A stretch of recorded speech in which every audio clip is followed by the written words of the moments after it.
ఎంత పిల్ల అమ్మాయి చెప్తాంటారు కదా నువ్వు అబద్ధం ఆడక నిజం చెప్పు. స్కూల్ నుంచి ట్యూషన్ పంపిస్తామండి, 5:30కి ట్యూషన్ పంపిస్తాము.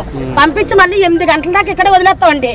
అయితే ఇతను వచ్చి మేడం లేరు, ప్రిన్సిపల్ మేడం లేరట. లేరంటే ఆ టైంలో అసలు వీళ్ళు ఉండరు. కానీ ఎలా వచ్చాడో తెలియదు. పేపర్లు పట్టరమ్మంటే పేపర్లు పట్టుకురావడానికి వెళ్ళిందట. వెళ్తే గణేష్ నోరు మూసాడటండి. గణేష్ నోరు మూసి చెయ్యి పట్టేశాడటండి. గణేష్ నోరు ఎందుకు మూసావురా? ఎంత పిల్ల మాట్లాడు. మాట్లాడితే ఇబ్బందులు పాలైపోతావు. చిన్నది కాదు, నిజం చెప్పు. నిజం చెప్పు, ఇంకా నీకు ప్రాణాలు తీసేస్తాను. నిజం చెప్పు, క్లారిటీగా మాట్లాడు. మాట్లాడితే ఇబ్బందులు పాలైపోతావు. చిన్నది కాదు, నిజం చెప్పు. నిజం చెప్పు, ఇంకా నీకు ప్రాణాలు తీసేస్తాను. నిజం చెప్పు, క్లారిటీగా మాట్లాడు. మాట్లాడితే ఇబ్బందులు పాలైపోతావు. చిన్నది కాదు, నిజం చెప్పు. నిజం చెప్పు, ఇంకా నీకు ప్రాణాలు తీసేస్తాను. నిజం చెప్పు, క్లారిటీగా మాట్లాడు.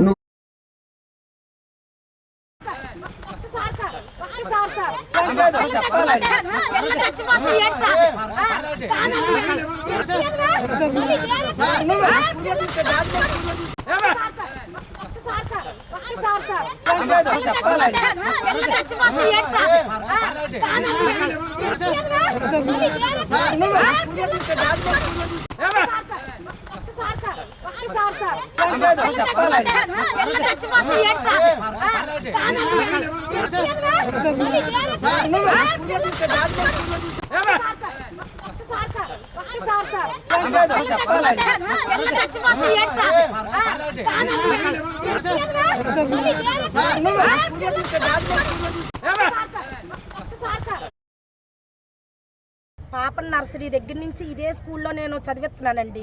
మార్నింగ్ స్కూల్కి పంపించి మళ్ళీ 5 గంటలకి నేను ట్యూషన్కి మళ్ళీ మా ఆయన దేబెడతారండి.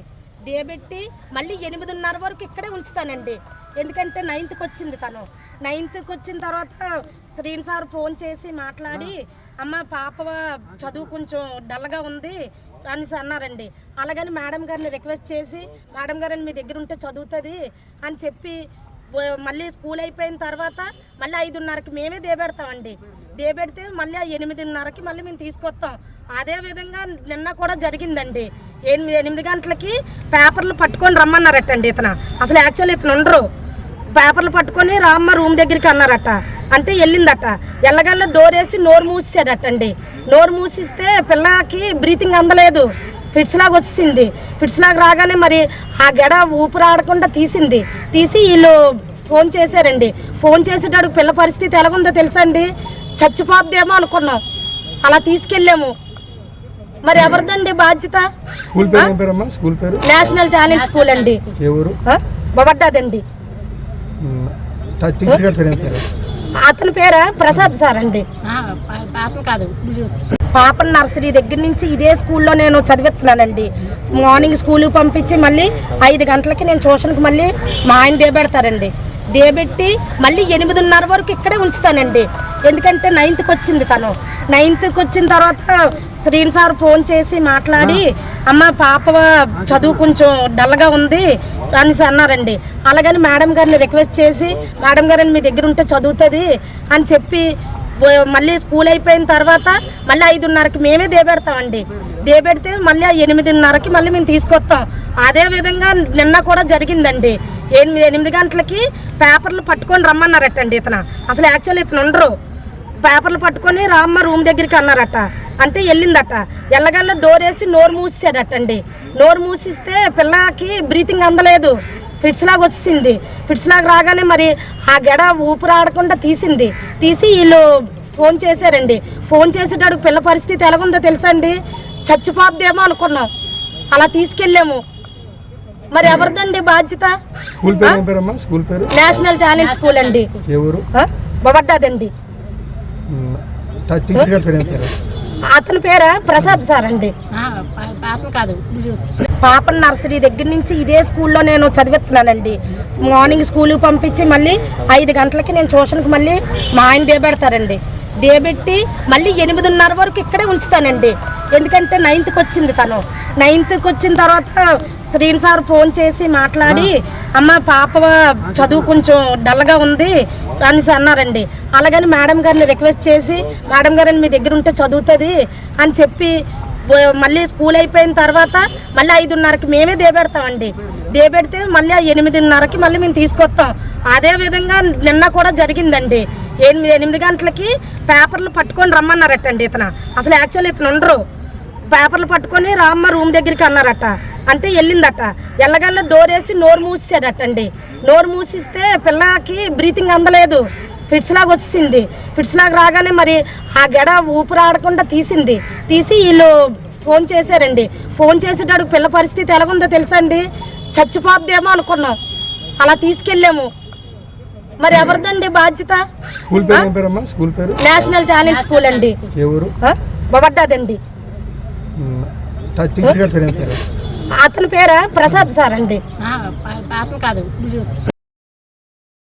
పిల్లలకి కానీ ఆడపిల్లలకి కానీ తల్లిదండ్రులకు కానీ భయపడుతున్నారు. ఈ అమ్మాయికి అయితే నేను ధైర్యం చెప్పాను. తప్పనిసరిగా నువ్వు మళ్ళా ఏమమ్మా ఆడిని చెదకొట్టినా నేను ఏమన్నా నేనే కొట్టాను కూడా. ఉదయం మీరు చూసారే కదా, మొదటి నేనే చేసేసాను. మిగతా టీచర్లు కూడా ఇది ఒక సిబ్బంది, ఇదే కాదు వ్యాన్ డ్రైవర్ ఎవరైనా దురుసుగా ప్రవర్తించిన గట్ట ఏమైనా ఉన్నదా? తప్పనిసరిగా ఎటువంటి వచ్చినా వెంటనే నేను తీసివే తప్ప వేరే మార్గం లేదు. అలా చేశాను కూడా చాలా. చెప్పండి. ఈ అమ్మాయికి నేను ఇచ్చే భరోసా ఏంటంటే, నేను తప్పనిసరిగా ఈ అమ్మాయి మళ్ళా మానసిక పరిస్థితి వచ్చి భయం లేకుండా ఈ స్కూల్ నుంచి 10th క్లాస్ నువ్వు ఫస్ట్ రావాలమ్మా, గ్రేడ్ 1 రావాలని ఉదయం కూడా భరోసా ఇచ్చాను. ఈ రోజు ఈ స్కూల్లో చాలా మంది అమ్మాయిని ఎక్కువ మంది జాయిన్ చేస్తున్నారు. ఎందుకంటే దగ్గరగా ఉంటుంది, బస్సులో తోడవడానికి ఏం ప్రమాదం భయపడుతుంటారు. కాబట్టి లోకల్గా ఇది ఉంది కాబట్టి ఇక్కడే ఎక్కువ మంది ఈరోజు నా దగ్గర అబ్బాయిలతో పాటు అమ్మాయిలే ఎక్కువ సంఖ్య కూడా జాయిన్ అవుతున్నారు. వారికి పూర్తి భరోసా ఇంకా మీరు కూడా ఏమైనా సజెస్ట్ చేయండి, తప్పనిసరిగా చర్యలు తీసుకుంటారు. పిల్లలకి కానీ ఆడపిల్లలకి కానీ తల్లిదండ్రులకు కానీ భయపడుతున్నారు. ఈ అమ్మాయికి అయితే నేను ధైర్యం చెప్పాను. తప్పనిసరిగా నువ్వు మళ్ళా ఏమమ్మా ఆడిని చెదకొట్టినా నేను ఏమన్నా నేనే కొట్టాను కూడా. ఉదయం మీరు చూసారే కదా, మొదటి నేనే చేసేసాను. మిగతా టీచర్లు కూడా ఇది ఒక సిబ్బంది, ఇదే కాదు వ్యాన్ డ్రైవర్ ఎవరైనా దురుసుగా ప్రవర్తించిన గట్ట ఏమైనా ఉన్నదా?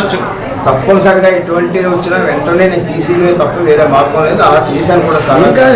చెప్పండి.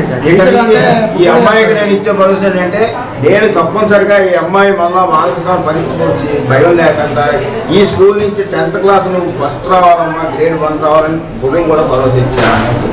ఈ రోజు ఈ స్కూల్లో చాలా మంది అమ్మాయిని ఎక్కువ మంది జాయిన్ చేస్తున్నారు. ఎందుకంటే దగ్గరగా ఉంటుంది, బస్సులో తోడవడానికి ఏం ప్రమాదం భయపడుతుంటారు. కాబట్టి లోకల్గా ఇది ఉంది కాబట్టి ఇక్కడే ఎక్కువ మంది ఈరోజు నా దగ్గర అబ్బాయిలతో పాటు అమ్మాయిలే ఎక్కువ సంఖ్య కూడా జాయిన్ అవుతున్నారు. వారికి పూర్తి భరోసా ఇంకా మీరు కూడా ఏమైనా సజెస్ట్ చేయండి, తప్పనిసరిగా చర్యలు తీసుకుంటారు.